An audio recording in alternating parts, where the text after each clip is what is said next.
This is Money Moves on VSiN, the sports betting network.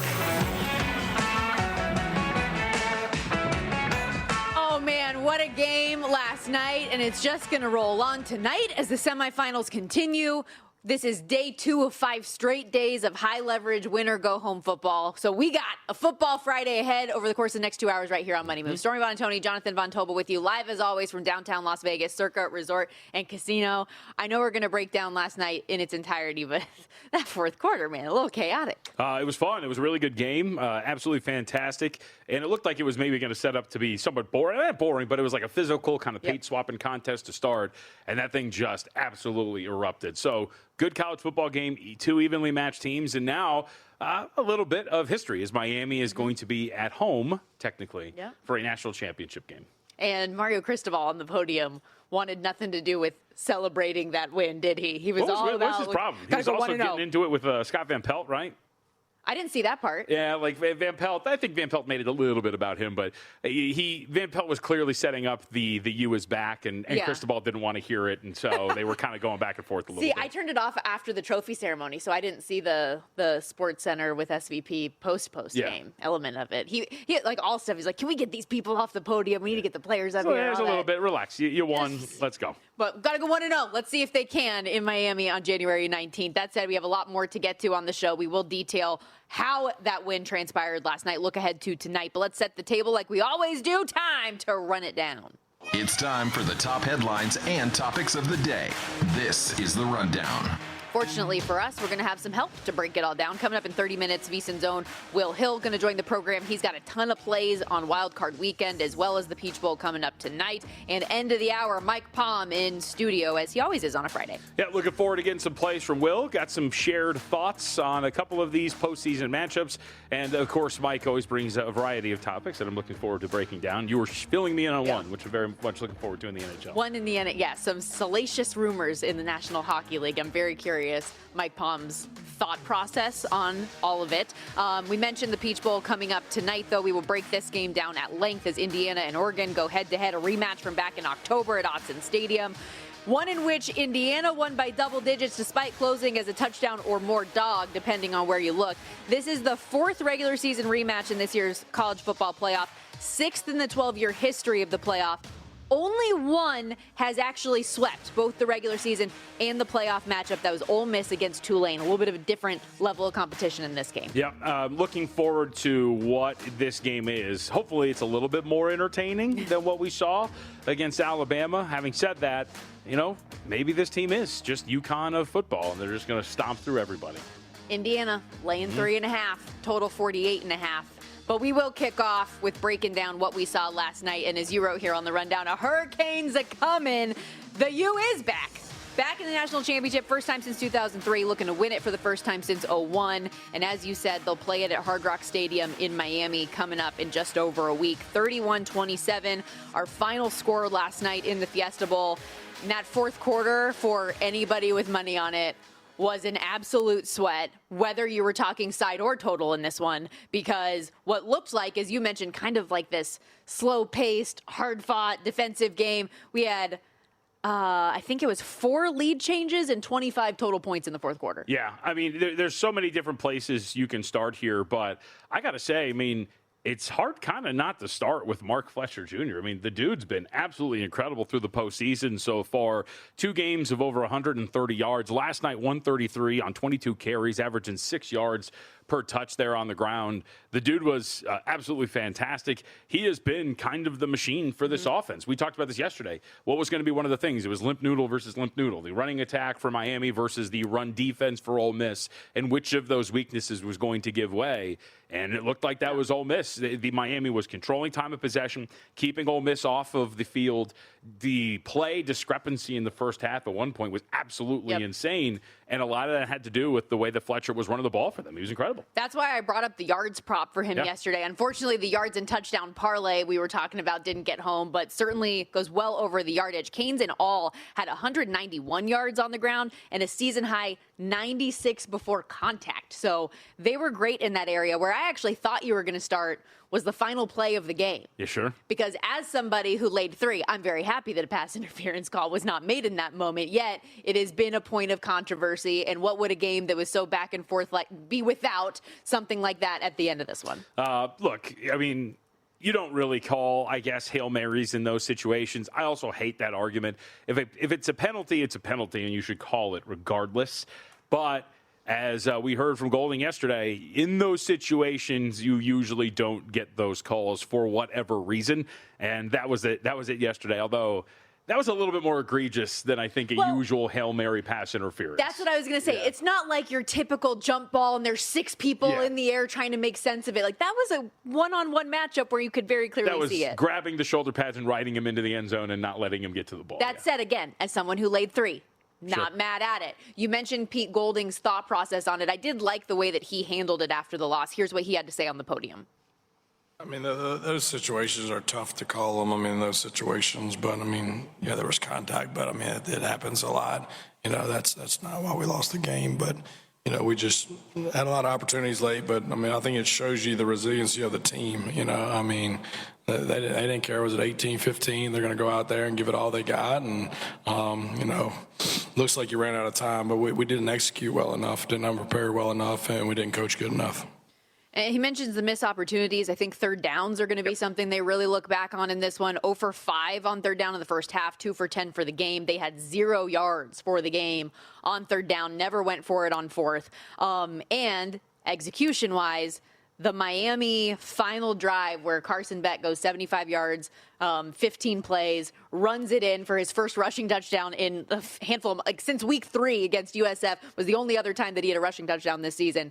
He ends up running in the game-winning score. I think Ole Miss has a lot of things that they'll probably look back on and wonder what if after that. Absolutely. There's a lot of different ways you can point to when you're talking about the way this transpired. But you got to say, man, we talked about this a little bit with Carson Beck yesterday, too.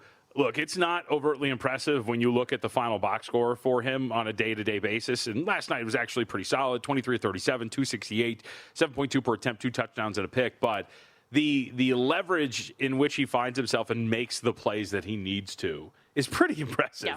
We talk about the throws that need to be made on certain downs, finding open lanes as a runner when the pocket opens up for him. I know that this was made a lot of. I don't think the kid would have been able to get it done, but on the final play, how about the defensive tackle for Ole Miss slipping and kind of just almost giving up on the play and allowing him to at least have a wide open path to what ultimately was the game-winning touchdown. But Beck was impressive, and you mentioned it. Stormy, the last 2 games for this Miami team. Yesterday, they're 11 of 19 on third downs. They were 7 of 14 on third downs against Ohio State. Mm-hmm. They have been incredible on third downs. One would assume that you can't keep that going. They're also 3 for 3 in the last 2 games on fourth downs. But you only need a small sample size to get it done, and maybe they can carry that through to the next game. And yet there is still a frustration you have with Mario Cristobal at the helm. There has to be. I mean, he almost did it yesterday. So this was a big reason why, again, look, we still talk about Mario Cristobal, and he's done a very good job for the most part. But yesterday, you trail 19-17 with 5:10 left, and you score a touchdown to make it 23-19. There's really no question that you go for 2 there in that scenario. You have to. And yet, what does Mario Cristobal do? He kicks the extra point. Well, real quickly, it's just funny because as I'm watching it, I'm like, what are they doing? Because you saw him immediately put up the 1. Yeah. Like, there was no question in his mind that he was kicking the extra point. No, you need the other 2. Yeah. And so, for those who don't really follow it, if you have a successful 2-point attempt in that game, or in that scenario, you're up 25-19. If you fail, it's 23-19.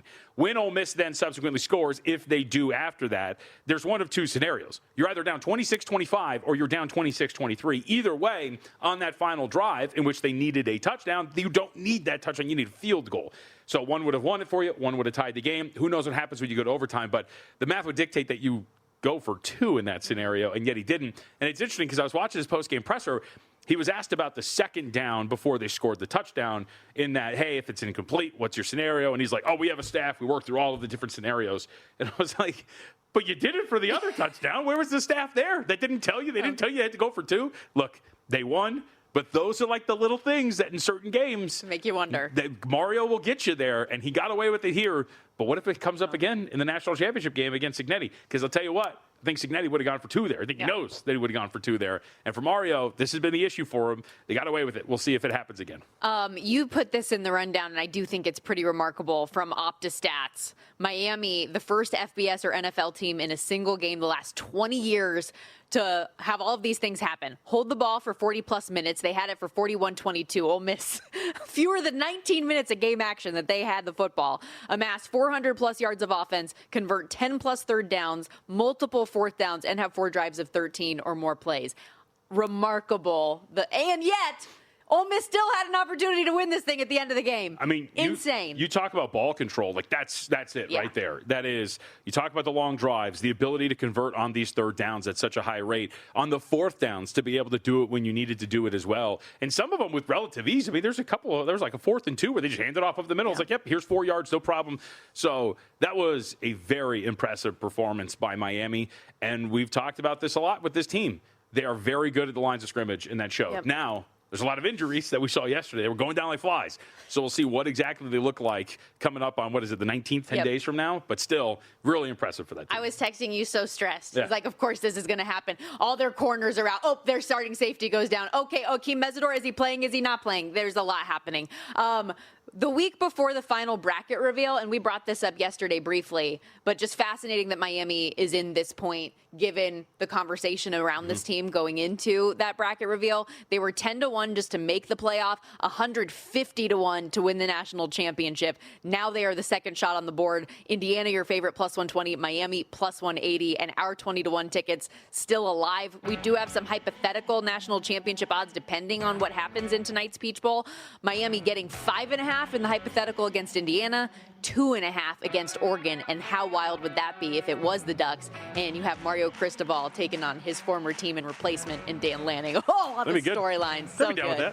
We got to step aside. When we come back, though, we begin our deep dive into the Peach Bowl tonight. Indiana and Oregon going head to head. Stay with us. So you're listening to this podcast because you want an edge. But what if I told you you're only halfway there? You've got the mindset. Now it's time to get the toolkit to match. Here's the thing. Pro bettors spend thousands on data and tools. But what they don't want you to know is that you can get the same edge for a fraction of the cost with VSiN Pro.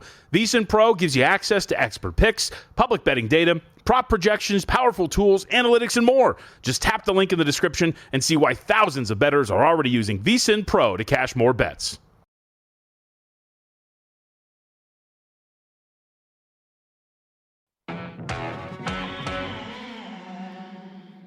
You're watching Money Moves here on VSiN, the Sports Betting Network.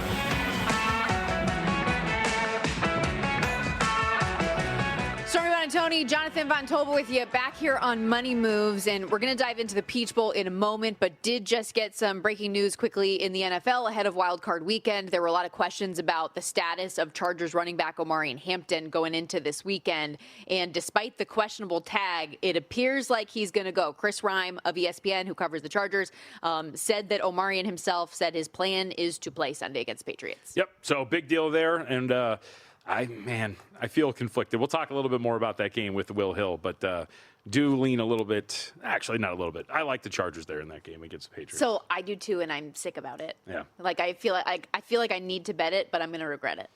I mean, you like that with everything. You got an edge, you got an edge. Play it. Let's go. We got a lot. There's a lot going on this weekend. I like their defense. So one of the things we were talking about was the matchup. I feel like that'll be really interesting in that game is Drake May and all of the explosives. They've been so good at them in the past game specifically, but that's what the Chargers defense is best at. Mm-hmm. So it's instead of the limp noodle against the limp noodle, it's the strength on strength. Strength on strength. That's which right. is kind of fun. Hydrogen bomb versus hydrogen bomb. Let's go. That said, let's get into a little college football here. The second of the 2 semifinals coming up tonight. Indiana laying 3.5 against Oregon. Total here 48.5. Hoosiers already beat the Ducks back in October at Autzen Stadium. 30-20 was the final. Ducks closed a 7.5 point favorite, depending on where you're looking at. That win for the Hoosiers was part of what's been a remarkable undefeated run for them. 14-0 to this point. Oregon, meanwhile, that loss is their lone blemish on the season, and they have been perfect since. So who do you think has the edge in this one? I mean, I think it's Indiana. I played Indiana just right out the gate at -4, so it's not the best of the number as it's down to that 3.5. But I think that there's going to be something here for Indiana, in terms of their ability to pressure Dante Moore again. Obviously, we know he got sacked 6 times the first time around. I think you saw the way that they were, I shouldn't say were able to. They failed to execute against Texas Tech. You saw that up close. Texas Tech's defensive line was great against them. And while they didn't pressure Dante Moore specifically, only 25% of his 39 dropbacks he was considered pressure on by PFF, I still think that defensive line showed that a good unit up front can really stymie what Oregon wants to do for the most part on offense.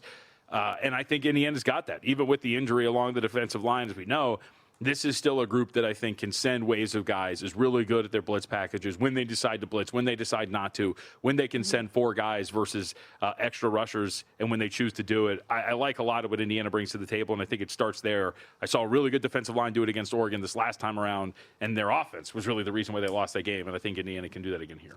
The lone big injury of the game of note, Oregon running back Jordan Davison is going to be out. He's their second leading rusher on the team, but been the go-to guy in the red zone, 15 rushing touchdowns for him this year. So while that is significant, a lot of what you're saying about the pressure that Indiana brought to Dante Moore actually leads me to a running back reception prop that I think is interesting. Yes, the expectation is that Noah Whittington is going to get the bulk of the workload now that Davison is out, which would have been the case anyways. He is their primary running back when it comes to all of the work on the ground.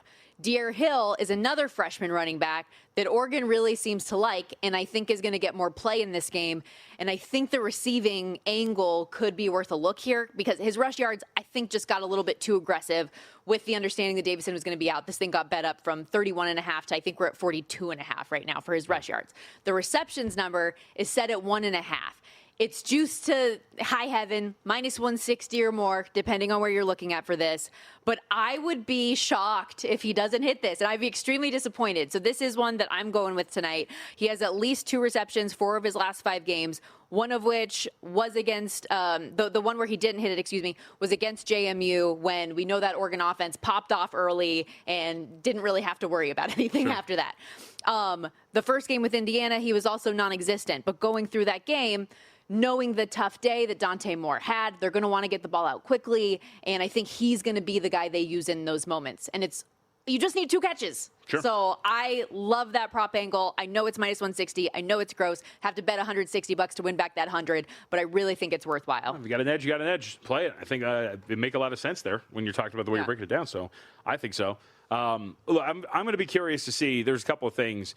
We talked a lot about last week explosives because one of the things that Texas Tech was very reliant on throughout their season was explosives. Yep. And you saw that. I mean, they were very hit or miss in that game against Oregon, but they did crack a couple of explosives. They got the big run on the missed tackle in the backfield that ultimately set up nothing because they didn't do anything with the drive. They got another explosive pass down the right sideline, I think, that ultimately set up their goal-to-go drive that ended in an interception. My whole point here being is that Oregon defensively, if you look at a couple of different things, they're a very good defense, but where you can look at some of the cracks in the armor, if you will, they're floating around like the 25th, 30th percentile in pass explosive play rate allowed. Indiana, they're more explosive through the air than they are on the ground, so you're going to give up some explosives in that regard too, and I think that's going to be big. The other is these late downs. Oregon on both sides, if you're talking about a weakness, it's their late down success rate both ways. On offense, they're 39th in 3rd and 4th down success rate. Indiana defensively is 11th in defending on those downs. The other side of it, Oregon defensively, 3rd down success rate, 4th down success rate, they're 40th in the country. Indiana's offense, they're 2nd best in success rate on 3rd and 4th down. That's where it sounds kind of cliche, but this is where it's ultimately going to make, I think, a big difference here.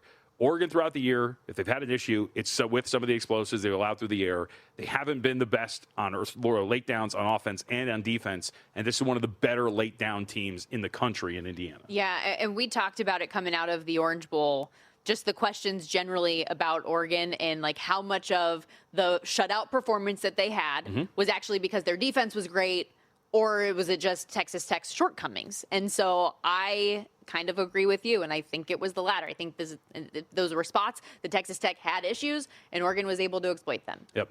So now, I think a lot of people do agree with you, though. I mean, I know you mentioned that. I guess I planted a bug in your ear, if you will, but there's support for Oregon, obviously, because this thing opened up at 4 and we're down to 3.5. But I do think that when you talk about the line adjustment, there is a question to be had of, okay, you were laying 7 at home here. Now you're catching 3.5, 4 on a neutral. That is quite the adjustment. You do make the argument, hey, look, I think you can state that first number was incorrect. The gap between these two teams was not that large, but has enough happened over the course of their last meeting that this is ultimately the correction you get to. Yeah, so there are extra data points, obviously, since that game back in October. But you said it. That was 100% my thought process on Friday when we first had this discussion was I feel like that 11 or so point adjustment just is a little bit too big for this Oregon team that has stepped up every time since that game to be able to win, even in close, like whether they've had to win on the back of their defense or on the explosive offense or on the arm of Dante Moore, whatever it is, they've just found ways to win games. And now this is the biggest game of Dan Lanning's career. How does this shake out? I just don't know. And the bug that JVT is mentioning that he put in my ear was making that UConn comp. And is Indiana just so good now that they're going to have a UConn-like run where every opponent that is in their wake, they demolish? And that's entirely possible. And that's why I couldn't get down on a side in this game. I think Indiana wins it. The 3.5, I don't know. And I got really, really stuck on this, and I blame you. I blame you. That's why all I have is a third string running back reception prop because of your actions. You should go. I mean, I'm wrong all the time. Actually, you know what? You are wrong about this, and I'm kind of mad because I asked you yesterday, and granted, Indiana could still lose today, but I asked you yesterday off the air. It's like, should I put together a Miami, Indiana moneyline parlay? And he said, why don't you pair up Miami with the Hornets? Well, you wanted the Hornets. Sure. Okay. We'll just do it tonight. If we're talking about the anger, work out? If we're talking about the anger, I mean, I let myself get convinced that the Hornets could get it done. I talked about this with Zach on the. Oh, and I thought that they were back too because they were trailing most of the game last night. And then they came back. Did you watch it all? Did you watch the way it ended? No. Oh, I'll have to show I was you. scoreboard watching. It was a nightmare. LaMelo had to. It was a nightmare scoreboard watching. No, it was LaMelo tried to throw a lob in like clutch time and turned it over, and then on an inbounds turned it over again. Like it was an absolute nightmare. He had to apologize after the game. It was pretty bad. Kill me. Last thought on this one, Fernando Mendoza. What's kind of fun about this game, should Dante Moore declare for the draft, you have the head-to-head of the two top quarterbacks that are going to be in the 2026 draft. We got to track this, too. So it's minus 425 now for Fernando Mendoza. Dante Moore is plus 330. By the way, I think those odds are a little skewed. I would take a piece of Dante Moore to just be the first overall pick. Because, one, I don't believe that he's not going to come out. And, two, I just don't think the gap between these two as prospects is there. But let's just see. Should Oregon pull off the victory? I'm going to be curious to see if the market moves at all because that would be very stupid. I'm sure it will, though, because that's what it is. Also, while we're on the topic of the draft, worth noting, Trinidad Chambliss was denied his 6th year of eligibility by the NCAA. Also, already, Pete Nakos has reported that the plan is to sue the NCAA now and see how this moves forward. But should he not be able to go back to Ole Miss and he declares for the draft, he's 55-1 on the board right now. He already came down? 20-1 now. Wow. When that news came down, we had pulled it up before the show to look at where he was. And, he was 55-1 before the show started. Since the news, he is 20-1. Wowee. Remember, everybody, football meets flavor with VSiN and Omaha Steaks, the official sponsor of tailgating. As you're watching all these games, make sure you're sitting in front of the TV with some yummy, yummy, delicious, fully cooked chicken wings. Because right now, when you spend $129, you score 2 pounds of fully cooked chicken wings plus 50% off site-wide at omahasteaks.com/VSiN. That's omahasteaks.com/VSIN. Minimum purchase required. Please see site for details. We have to step aside here, but when we come back, continuing to dole out our thoughts on tonight and wildcard weekend, VSiN's own Will Hill is going to join us next with some of his best bets going into the week.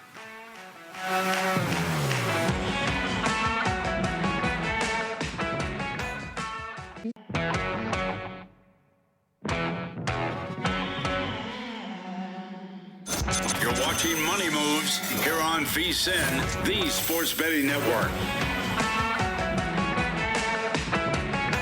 Tomorrow we'll kick off 6 games, win or go home in the NFL as Wild Card Weekend is upon us. Thanks for hanging with us on this Football Friday edition of Money Moves. Stormy Bonantoni, Jonathan Von Tobel with you as we welcome in our good buddy Will Hill on the Progressive Guest Line, VSiN host, contributor, host of the Should Have Bet More podcast as well, wherever you get your podcast. And Will, we've got a lot to get into. The first thing I want to hit on, we actually opened our last segment with some news coming out of Chargers camp that looks like their rookie running back, Omarion Hampton, is going to give it a go this weekend against the Patriots. He said that's the plan, is for him to get back out there. So that's at least a feather in the cap for somebody like you who is playing Los Angeles this week. Yeah, I like the Chargers, and what a weekend we have in front of us. And if last night was any indication of what the rest of the weekend is going to be, what a hell of a weekend this is going to be, because that was tremendous theater last night, and hopefully we get more of it tonight and going forward. But no, I like the Chargers. If you look at the Patriots, we all know about the schedule that's been beaten to death. But I cited these stats on the Megapod. Stuckey from the Action Network talked about it on his podcast and tweeted out, I think.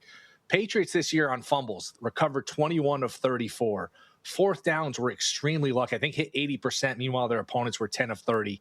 Meanwhile, you got a Chargers team with a coach, a quarterback, a defense. Their one Achilles heel, and it's a glaring one, is the offensive line. I think if they had Slater and they had Alt, to me, they'd be the favorite to come out of the AFC, because the rest of the team is really, really good. Like a little more juice at the skill position guys, but you can't have everything in the NFL, as we know. But coach, quarterback, a defense, you're getting 3.5. The weather doesn't bother me because it's kind of a hard-nosed team. And like I said, the one Achilles heel is the offensive line.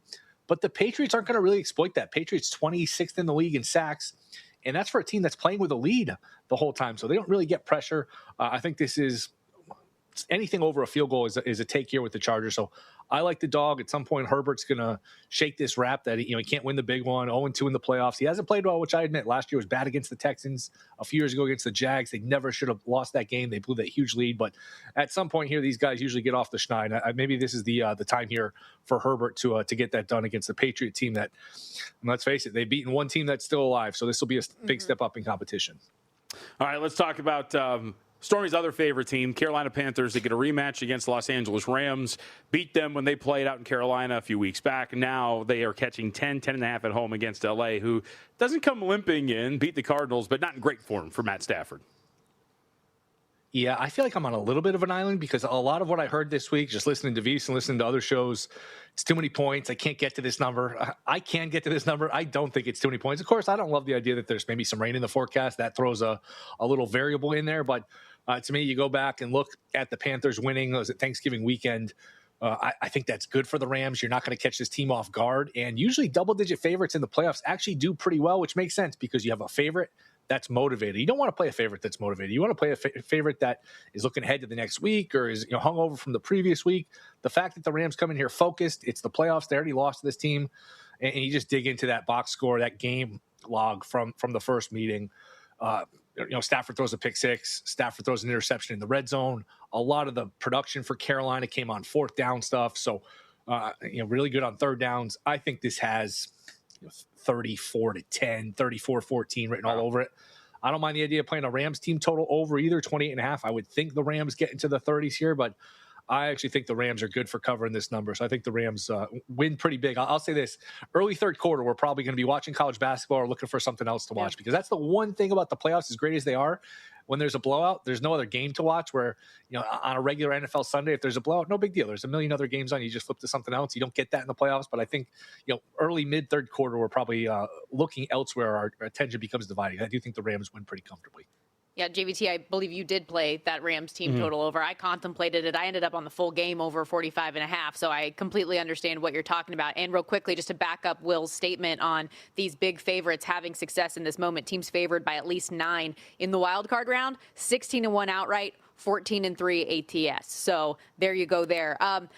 This isn't one of your bets, Will, but I am just curious. I feel like every round we see a game that is an unexpected blowout. Are there any of these short spread games that you think could get lopsided one way or another? I guess Jags Bills, just because you expect a lot of scoring. I could see one of the teams, if Allen can be turnover prone at times, Lawrence can certainly be turnover prone. So that's one if you start turning it over with a total in the 50s, maybe somebody can pull away. I would worry about your 49ers a little bit, Stormy, just because it's the injuries. Philly's a tough place to play. It's a raucous crowd. Purdy, we've seen him be affected by bad weather before. I don't know that I trust Philly to blow anybody out with their offense, but maybe Philly in that building, their offense comes alive. So those would be the two I'd possibly look at. And you do like the Jags here in the spot against Buffalo? I do. I mean, we talked about it. You came on my podcast after the season ended Sunday night, JVT. This is an Allen tax. This is, to me, the wrong team favorite. I think the Jags are slightly better. I know you don't give them much for home field. That's not like a great home field advantage, but you still got to give them something. So I just think the wrong team has the plus side, plus the plus sign. Plus, in a close game, the Jags have a kicker that can basically pull up from midfield and, to use an NBA term, hit one from the logo. He can hit from anywhere in a close game. I think that matters. So Jags at 1.5, certainly a great teaser leg, and I do think the wrong team is favored here. So I do like the Jags. I think there's some value there on the 1.5 for Jacksonville. Here's the real question. Which team has the better Josh Allen right now? Ooh. I'm still going to go with the Bills one. I mean, at some point, I think you're similar. I think you're similar, JVT. You root for these narratives to die. I mean, I saw one of I think it was a Patriots fan tweeting that, look at the guys Allen's beaten in the playoffs. It's Huntley, and it's downgrading what he's done in the playoffs. A lot of his losses, Allen, are games to Mahomes where his team gives up 30-something points. I mean, a 13-second game wasn't his fault. So I'd like to see Allen win one, but root for my bets first, and I'm not sure that the rest of the team is good enough. But it's a wide-open AFC. We'll see. I'm worried for him too. You finally have an opportunity in the postseason where you don't have to go through Mahomes and some of these other quarterbacks, but you still have one of the worst run defenses that's left in the playoffs. So it's a whole thing. That said, you mentioned being worried about my 49ers. You do have a play in that game with the Eagles, but it's on the total, not the side. Yeah, I like the under. Eagles are just a great under team. They're 30.5 seconds per play, so they play slow. They're almost like a service academy. They don't hit big plays. It's 3-4 yards. It's 1,000 paper cuts at a time. They'll get to 4th and 1. They'll do the tush push. They can really get to 3rd and 3 to do the tush push twice. Chances are at home, they're not as likely to get flagged for a false start, so they get a little leeway there. I just think that raucous crowd, plus winds up to possibly 25 miles an hour. So we've seen Purdy, who I like, I think is a good player, underrated at times, struggle in bad weather where he doesn't have the biggest arm, doesn't have big hands. If it's a raucous Philly crowd, a little wind, I just think Philly plays their style. And to me, this is like a 24-13, maybe 23-17 type of game. I just think Philly takes the air out of the ball, plays good defense, eats a lot of clock, and I do think this stays under the total here of 44.5. All right, let's talk about the Green Bay Packers and the Chicago Bears. I've got a decision to make on what to do with this Bears ticket. What should I do? I think the Packers are going to win this game. Would you agree? I would. It's hard not to look at the Bears and just be a little suspicious of this record. Sure. And it's baked into the market. They're a home dog in the playoffs, but look at these wins. I mean, they're down by 10 with a couple minutes to go at home against the Giants, and they're down 10 points against the Packers with a couple minutes to go, plus 22 in turnovers. To me, it reminds me as a Viking fan of the Viking team 3 years ago where they lost to the Giants and Daniel Jones in the first round. Eventually, this stuff catches up to you. The Packers, if you believe in the rest theory, they were able to take last week off, get refreshed. Neither of these teams have had a bye since week 5 or week 6, so I think that does matter. And, I mean, these teams played twice in the last 6 weeks or so. Green Bay won the first game, and we're up by 10 with a couple minutes to go in the second game, in a game where Love got knocked out of. So Packers 11th in DVOA, Bears 16th. They've climbed up a little bit. I just think the Bears are the better team here. Bears have been really feasting on turnovers. I don't know how sustainable that is. I will take the Packers here to move on. Freudian slip. You believe the Packers are the better team. Come on, we got to keep that together now. Last thing here, what do we do with that Monday game? Texans-Steelers, 3-point spread with the Steelers dogs at home. Lowest total of the weekend at 38.5. Yeah, I don't know if it's low enough. I think the winner gets the 20 here. You got two coaches who, Tomlin's been a little bit more aggressive lately. I mean, the play before the half last week, which I didn't think was crazy, even though it didn't work. People play the results, but still two pretty conservative coaches with DeMeco Ryans, with Tomlin, not afraid to punt, play field position, not afraid to kick field goals. I just don't know how Rodgers at this age moves the ball against that defense. I don't really trust Stroud, a Houston team outdoors in bad weather. Another really good environment in Pittsburgh. To me, this is 19-16, 20-17. I know it's hard to stay under these low totals in the environment in the NFL where field position's better and these kickers can make it from anywhere. But to me, I still think under 38.5. I think there's some meat on the bone to the under. Would lead towards the Steelers on the game just because I don't trust that Texans offense to be laying a field goal on the road. But I will go under here. I think this is an ugly, low-scoring game. Well, we got to hit the break, but real quickly, did you play anything in the Peach Bowl tonight? Oregon. I think film guys talk about Indiana. That defense is really complex. The first time you see it, it's tough. Moore struggled with it the first time. I think he'll be a little more comfortable the second time. I like getting the 3.5. And remember, the first time, Oregon's favored by a touchdown. I know there's some home field in there, but we're talking about 10.5 point adjustment. You take out home field, it's still a good touchdown adjustment. So I think I'm selling high on Indiana here. Hopefully we get another really good game like we did last night. What a pro. You hit the ×2 speed, like when you're listening to a podcast, to be able to get all that out before we hit the break. Will Hill, you're amazing. If you guys haven't already, make sure you check out the Shoulda Bet More podcast wherever you get your podcasts. We got to step aside. When we come back, Mike Palm's going to join us in studio. Don't miss it.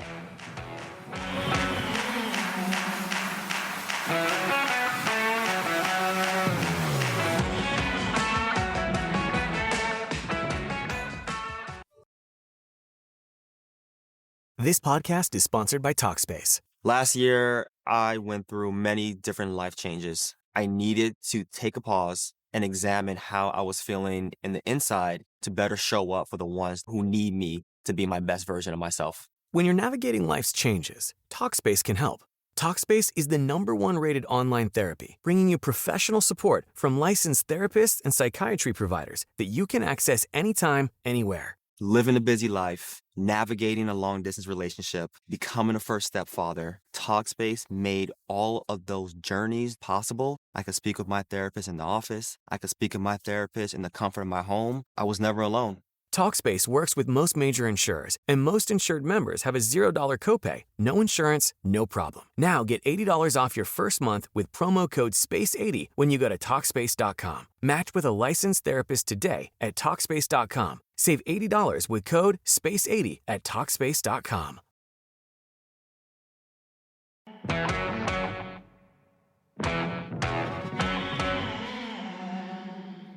You're watching Money Moves here on VSiN, the Sports Betting Network.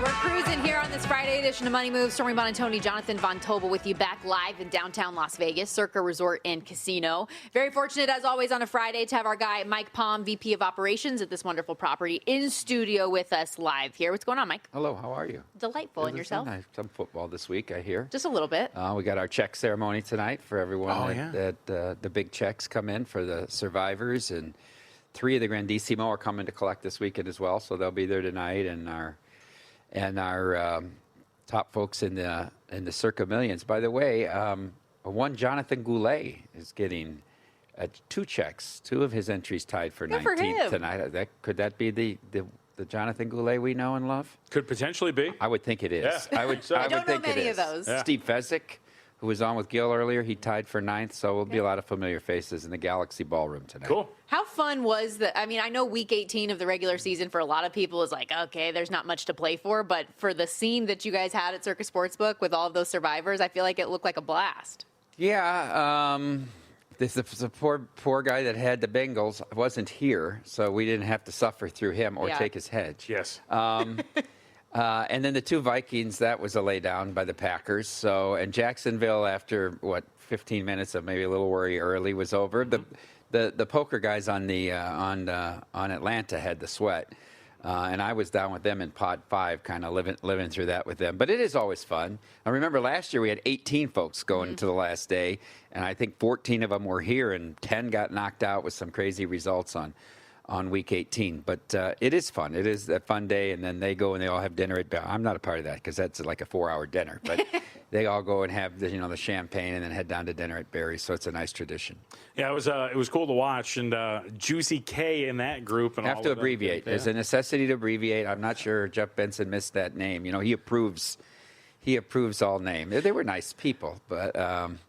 Nursing student. Yeah. She's the lead person. Right. A nursing student at UNLV. Yeah. Who grew up in Las Vegas. She's the lead person. She had a bunch of other poker players and that were helping her out. That was great.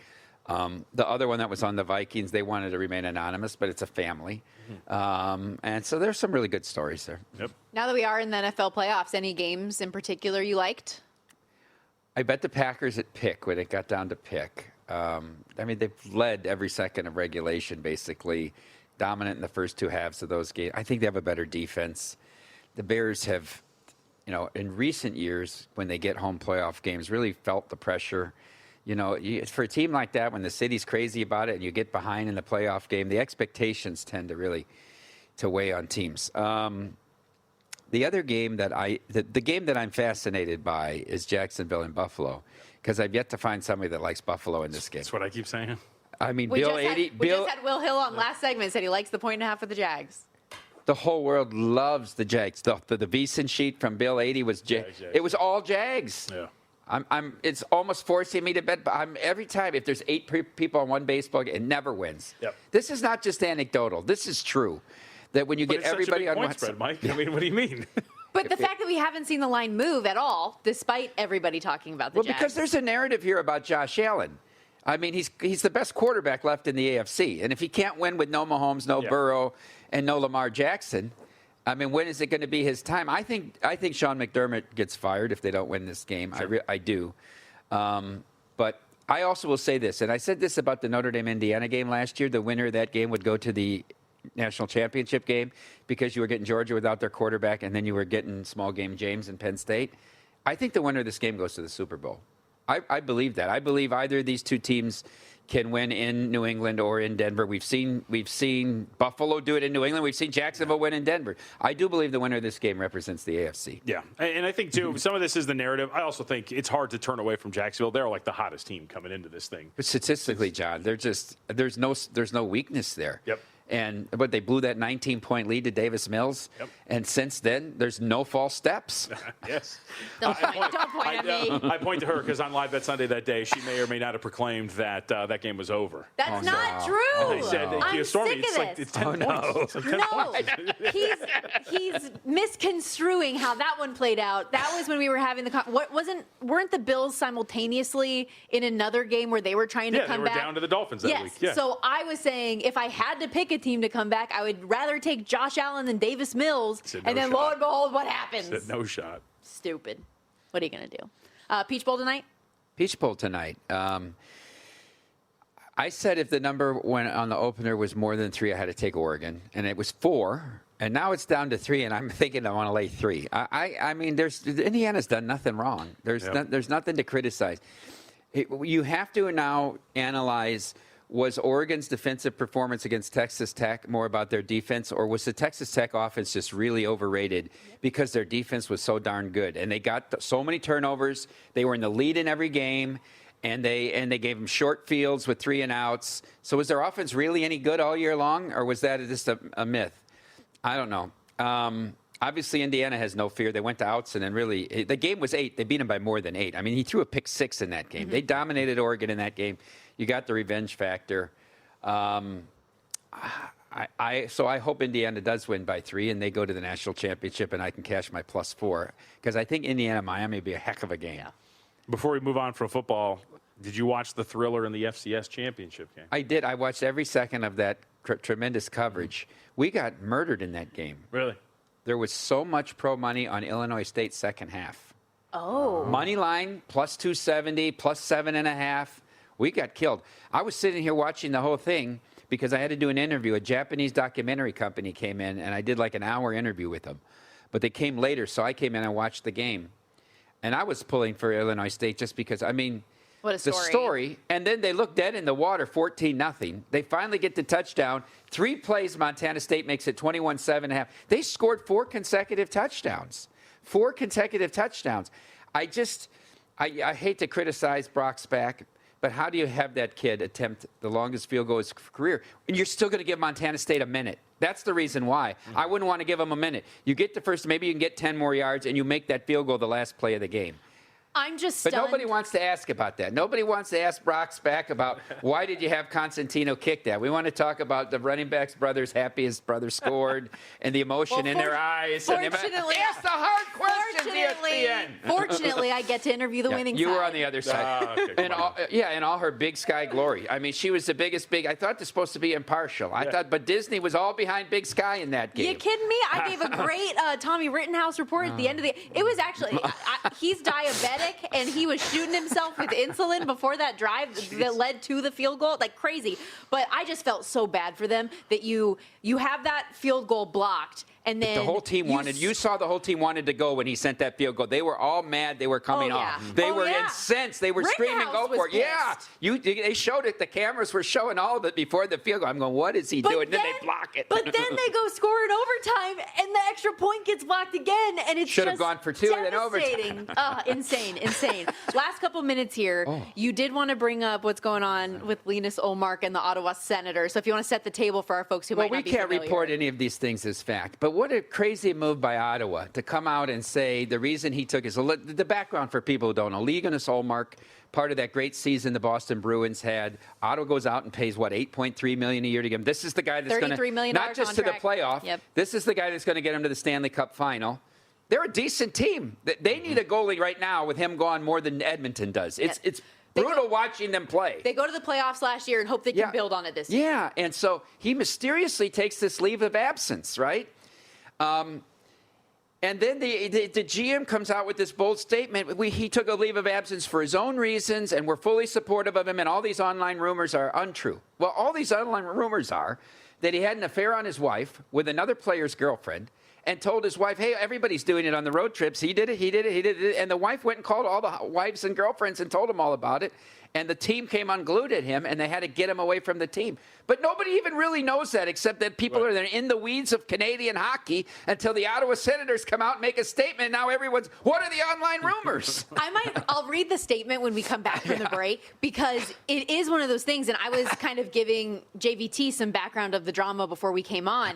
And I was just thinking, no one would have given credence to these online rumors had you not come out and said, this is completely fabricated and it never. If you don't draw that attention to it, at least publicly, this goes away. But the fact that you acknowledge it, then all of a sudden we're all Googling. Well, sure, it's now popping up on all the stories now. Everybody's coming out about, well, what's going on with Lena Solmark? Oh, and it doesn't help that they got rocked yesterday, too. They were set up. They get that kid they have in there, and then they have Hunter Shepard. He's only played 8 games. I mean, it's just patchwork now. And they just signed another goalie. They're out, not last night, but I mean, they totally outplayed Detroit and got beat. They just don't have any goaltending right now. Is there any recovering from this if those things are true? No, who wants to play with this guy if it turns out to be true? Would you want to play with him in your locker room? If you get him out, this is worse than Robin Lehner. No, that's true. But how do you get him out when you just paid him all this money? So are they a fade? Are we fading Ottawa? Well, you can bet the other team total. Team total every game. See, we always got to give you a betting angle with I'll give you as one well. thing, too. The Edmonton Oilers, 20 straight games, the team that scored the first goal won in their games.